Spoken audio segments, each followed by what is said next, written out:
प्यारे विद्यार्थियों, good morning. आज हम बीए पार्ट थर्ड के अंतर्गत पढ़ेंगे कृष्ण संप्रदाय कौन कौन से हैं और कृष्ण काव्य की प्रमुख विशेषताएं जो हैं वह कौन कौन सी हैं। इससे पहले हमने राम काव्य पढ़ा था और आज जो हैं वह हम कृष्ण काव्य पढ़ेंगे। सबसे पहले हम बात करेंगे इस कृष्ण काव्य की, जो किस प्रकार से संप्रदायों में बंट गया। हिंदी साहित्य के जब भक्ति काल में उपासनात्मक दृष्टियों के नव उन्मेष और सृजनात्मकता, बहुलता एवं विशुद्धता की ऐसी व्याप्ति कृष्ण भक्ति धारा में दिखाई देती हैं। यानी कहने का तात्पर्य है, भक्ति काल में उपासनात्मक दृष्टियां हैं भिन्न भिन्न हो गई थी, उनमें नवीनता आई और बहुलता आई, विशुद्धता आई। वह अपूर्व है, यानी इनका उपासना मार्ग जो है वह अपूर्व है।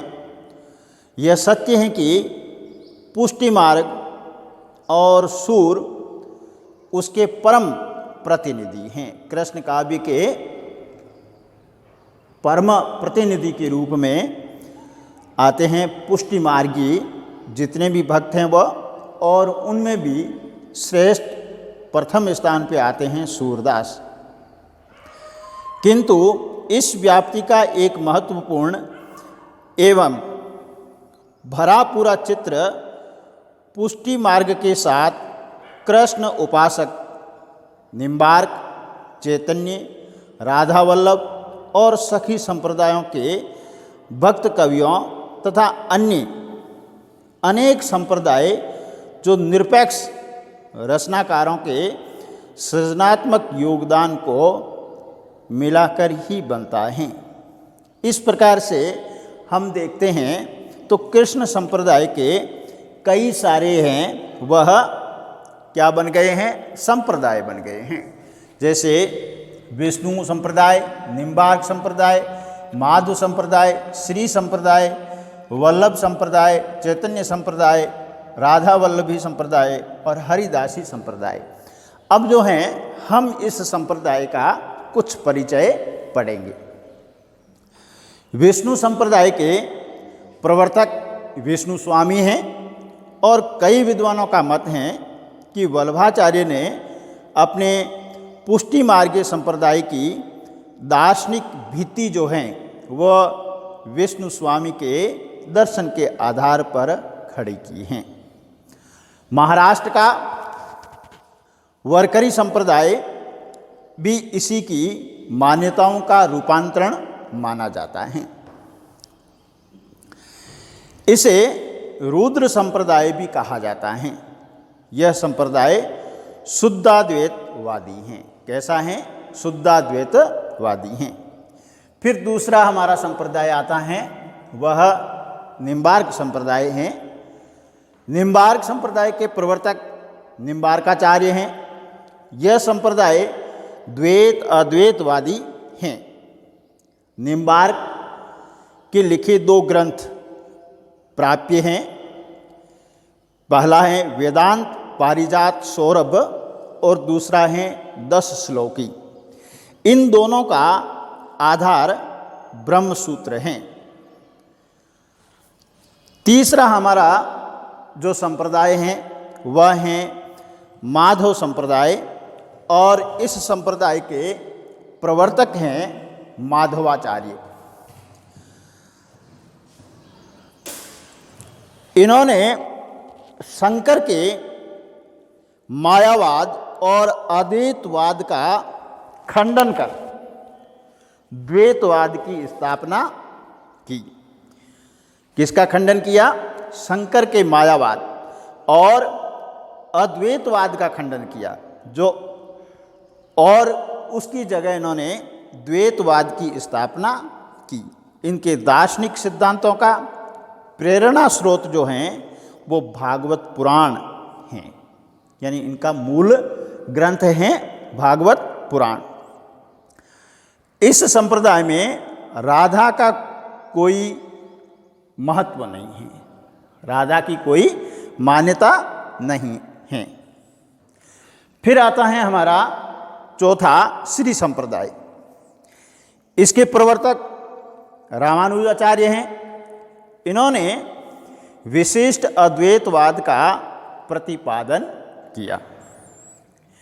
इन्हें शेष का अवतार माना जाता है। इनके 3 ग्रंथ प्राप्य हैं: वेदार्थ संग्रह, श्री भाष्य और गीता भाष्य। 5वां संप्रदाय है वल्लभ संप्रदाय। ये पुष्टि मार्गी हैं। इसके प्रवर्तक वल्लभाचार्य हैं, जो महाप्रभु चैतन्य के समकालीन थे। इनका दार्शनिक सिद्धांत शुद्धाद्वैतवाद का है। कौन सा है? शुद्धाद्वैतवाद।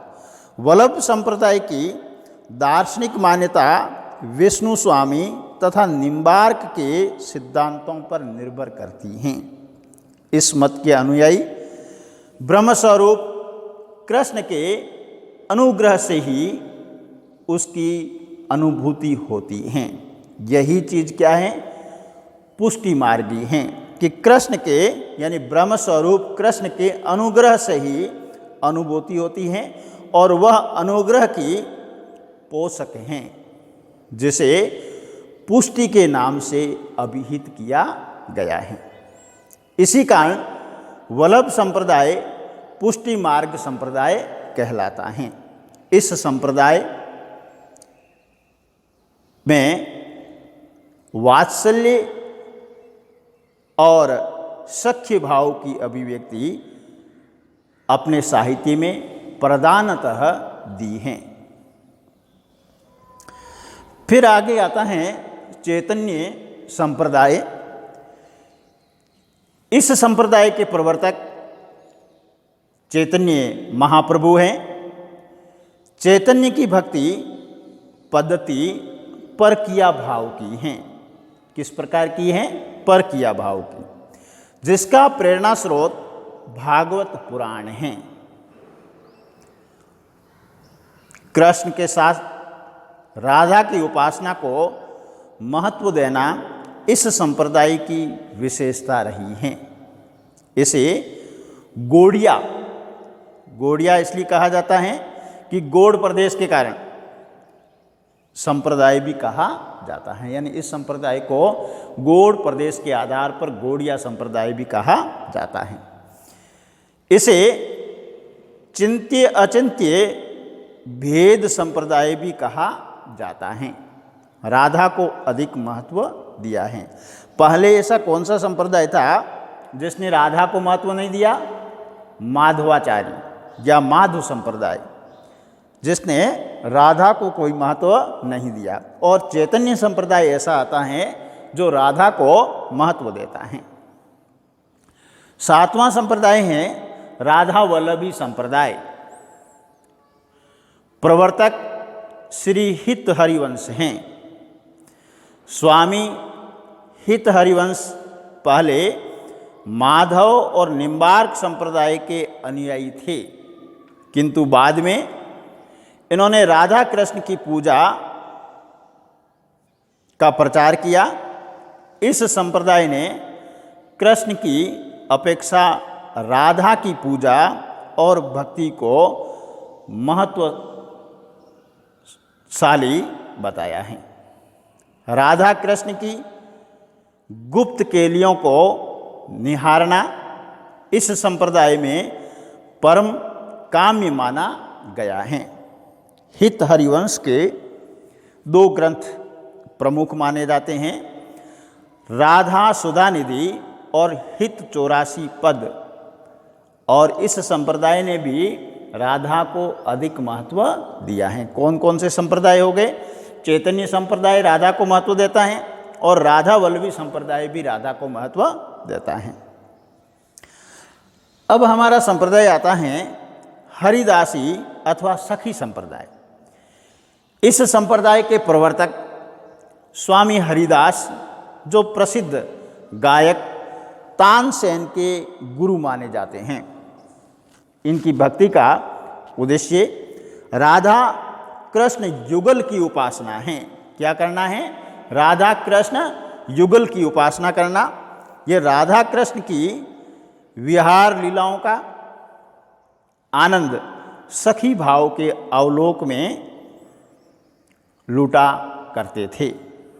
अतः यह संप्रदाय सखी या हरिदासी संप्रदाय कहलाया। चैतन्य और राधा वल्लभी संप्रदाय के समान सखी संप्रदाय में भी पहले साधना पक्ष की प्रधानता थी। इसका दर्शन पक्ष बाद में तैयार हुआ। ललित प्रकाश में इस संप्रदाय के सिद्धांत और गुरु परंपरा का क्रमात्मक विकास हुआ है। ये हमारे कुछ कृष्ण संप्रदाय थे। अब हम इसी टॉपिक में कृष्ण भक्ति काव्य की सामान्य विशेषताएं पढ़ लेंगे कि इस काव्य की प्रमुख विशेषताएं क्या रही हैं। मैंने यहाँ लिखा है कि सबसे पहले इसकी विशेषता रही है इस काव्य की कृष्ण लीला का वर्णन।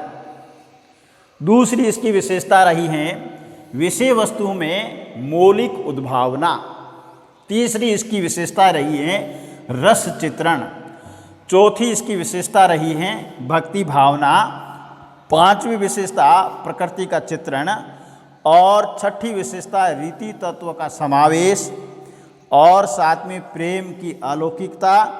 आठवां सामाजिक पक्ष इसका कैसा था, काव्य रूप इसमें कैसा था, इस काव्य में कौन से छंदों का प्रयोग किया गया और इस काव्य की भाषा क्या थी। इन्हीं मुख्य बिंदुओं को हम छूते हुए इसका विवेचन करेंगे, विश्लेषण करेंगे। पहला हमारा बिंदु है कृष्ण लीला वर्णन। मध्यकालीन कृष्ण भक्तों ने लोक रंजनकारी कृष्ण की लीलाओं का उन्मुक्त गान किया है। किस काल में? मध्यकाल में कृष्ण भक्तों ने लोक रंजनकारी, लोक का मनोरंजन करने वाले कृष्ण की लीलाओं का उन्मुक्त भाव से, खुले भाव से गान किया है। प्रत्येक कवि ने अपने ढंग से कृष्ण की बाल लीला, दधि लीला, रास लीला, चीर हरण लीला, दान लीला, गोचारण लीला आदि लीलाओं का चित्रण किया है। लीला का उद्देश्य अखंड आनंद में है। लीला का उद्देश्य किस में है? अखंड आनंद में है। जीवन की आध्यात्मिक परिपूर्णता की अभिव्यंजना करना है। यानी लीला का उद्देश्य क्या है? एक तो अखंड आनंद की प्राप्ति करना, दूसरा जीवन की आध्यात्मिक परिपूर्णता की अभिव्यंजना करना। ये हमारा था कृष्ण लीला, यानी किस प्रकार से कौन कौन सी कृष्ण की लीलाएं हैं वह भी हो गया, और लीला का मुख्य उद्देश्य क्या होता है। दूसरा हमारा टॉपिक है विषय वस्तु में मौलिक उद्भावना। कृष्ण भक्ति काव्य का आधार भागवत है। यानी कृष्ण भक्ति का आधार क्या है? भागवत। किंतु यह काव्य भागवत का अनुवाद मात्र नहीं है। क्या है?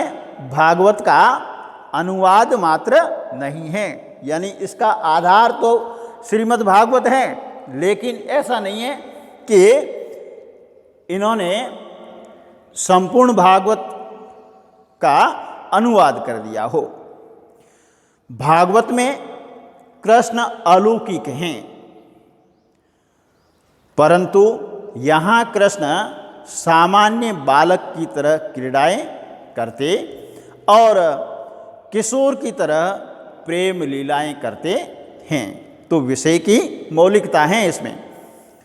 राधा कृष्ण की युगल उपासना और युगल लीलाओं का चित्रण किया गया है। यहाँ बहुत कम स्थानों पर कृष्ण अलौकिक हैं। भागवत में राधा का भी उल्लेख नहीं है। इसका मतलब कि विषय वस्तु जो कृष्ण भक्ति काव्य की हैं वह पूर्ण रूप से मौलिक हैं। न तो उन्होंने श्रीमद् भागवत का अनुवाद किया है और न ही उन्होंने मात्र आधार बनाया है। उन्होंने इस काव्य में अपनी मौलिकता प्रस्तुत की है। फिर अगला जो है हमारा बिंदु, रस चित्रण। हिंदी कृष्ण काव्य में एक ही रस है और वह है ब्रज रस या भक्ति रस। शास्त्रीय शब्दावली में इसे वात्सल्य, शांत तथा श्रृंगार रस कह सकते हैं। सूर और मीरा में यत्र तत्र निर्वेद का चित्रण भी मिलता है। फिर आता है हमारे भक्ति भावना। कृष्ण भक्ति काव्य में प्रेम लक्षण भक्ति हैं जो वेदी भक्ति से भिन्न है। वेदी भक्ति में भगवान के ऐश्वर्यमय रूप की प्रधानता रहती है, जबकि प्रेमा भक्ति में उसके सौंदर्यमय रूप की प्रधानता रहती है। दोनों अलग अलग हैं। क्या हैं? भक्ति के दो रूप हैं। भक्ति भावना कृष्ण काव्य में कैसे रही? प्रेम लक्षण भक्ति और वेदी भक्ति, इसके दो रूप बताए गए हैं। अब वेदी भक्ति में क्या होता है? भगवान के ऐश्वर्यपूर्ण रूप का वर्णन होता है, जबकि प्रेमा भक्ति में उसके सौंदर्यमय रूप का चित्रण किया जाता है। फिर अगला हमारा बिंदु है प्रकृति चित्रण। कृष्ण भक्ति साहित्य भावात्मक काव्य है। कैसा है? भावात्मक काव्य। बाह्य प्रकृति का चित्रण इसमें या तो भाव की पृष्ठभूमि में हुआ है या उद्दीपन भाव के लिए अथवा अलंकारों के अप्रस्तुत विधान के रूप में उसका प्रयोग किया गया है। प्रकृति के स्वतंत्र रूप का चित्रण न के बराबर है। यानी यहाँ पर जितना भी प्रकृति चित्रण हुआ है वह या तो बाह्य प्रकृति का चित्रण भाव की पृष्ठभूमि में हुआ है या फिर उद्दीपन भाव के लिए हुआ है या अलंकार के अप्रस्तुत विधान के लिए किया गया है। स्वतंत्र रूप से अब देखें तो इस काव्य में प्रकृति का चित्रण न के बराबर है। फिर अगला हमारा बिंदु है रीति तत्व का समावेश। कृष्ण भक्ति काव्य में श्रृंगारिक चित्रणों के साथ साथ रीति तत्वों का भी उल्लेख मिल जाता है। सूरदास की साहित्य लहरी और नंददास की कृतियाँ इसका प्रमाण हैं। विठलनाथ ने स्वयं श्रृंगार रस के रीति तत्व युक्त ग्रंथ रचे थे। फिर हमारा अगला बिंदु जो है वह है प्रेम की अलौकिकता। प्रेम की अलौकिकता किसे कहते हैं? जो इस लोक में न होता हो या न दिखाई देता हो, फलतः अपूर्व, अमानुषी या लोकोत्तर प्रेम अलौकिक प्रेम कहलाता है। कृष्ण काव्य में अलौकिक प्रेम की कृष्ण काव्य में लौकिक प्रेम की आड़ में अलौकिक प्रेम की बड़ी सुंदर अभिव्यंजना हुई है। अगला हमारा बिंदु है सामाजिक पक्ष। यद्यपि कृष्ण भक्ति काव्य लीलावादी काव्य हैं और लीला का लोक मंगल भावना या समाज में कोई विशेष सरोकार नहीं होता, परंतु फिर भी इस काव्य में उस समय की सामाजिक, धार्मिक एवं सांस्कृतिक दशा का यथार्थ वर्णन मिलता है। लोक मंगल की भावना भी इस काव्य में है। फिर हमारा अगला बिंदु है काव्य रूप। कृष्ण कवियों का साहित्य प्रमुख रूप से गेय मुक्तक रूप में लिखा गया है। संपूर्ण कृष्ण काव्य में प्रबंध रचना बहुत कम पाई जाती हैं। कृष्ण की संपूर्ण कथा देने का प्रयास ब्रजविलास दास ने अपने ग्रंथ ब्रजविलास में किया है। इस काव्य में ब्रजभाषा गद्य का भी थोड़ा बहुत प्रयोग मिल जाता है। फिर आता है इसमें अगला बिंदु कि इस काव्य में कौन से छंद का प्रयोग किया गया है। भावात्मक काव्य होने के नाते, यानी कृष्ण काव्य कैसा है? भावात्मक काव्य हैं।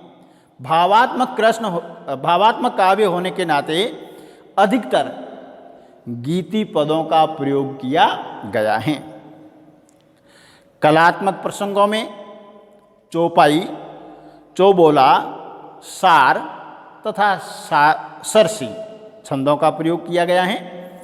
वहीं दोहा, रोला, रोला दोहा, कवित, सवैया, छप्पय, कुंडलियाँ, गीतिका, हरि गीतिका आदि छंदों का भी प्रयोग समय समय पर इन कवियों ने अपने काव्य में किया है। फिर अगला बिंदु आता है इसमें भाषा। कृष्ण काव्य की ब्रजभूमि की लोक प्रचलित ब्रज भाषा का प्रयोग किया गया है। यानी कृष्ण काव्य में ब्रजभूमि की जो लोक प्रचलित भाषा थी, ब्रज भाषा, उसी का प्रयोग किया गया है। शब्दों के ग्राम्य प्रयोग जो हैं, नंददास के दोहों को छोड़कर अन्य सभी कृष्ण भक्त कवियों ने अपने काव्य में किया है। प्यारे विद्यार्थियों, आज हमने कृष्ण संप्रदाय के बारे में पढ़ा और कृष्ण काव्य की सामान्य जो विशेषताएं थी उनका विवेचन किया। आपको हमारा यह विवेचन कैसा लगा? आप हमारे इस गायत्री के YouTube चैनल पर चैनल को सब्सक्राइब कीजिए, कमेंट कीजिए और लाइक कीजिए। धन्यवाद। आज हम इतना ही पढ़ेंगे, कल इसका अगला टॉपिक लेंगे। तब तक के लिए नमस्कार।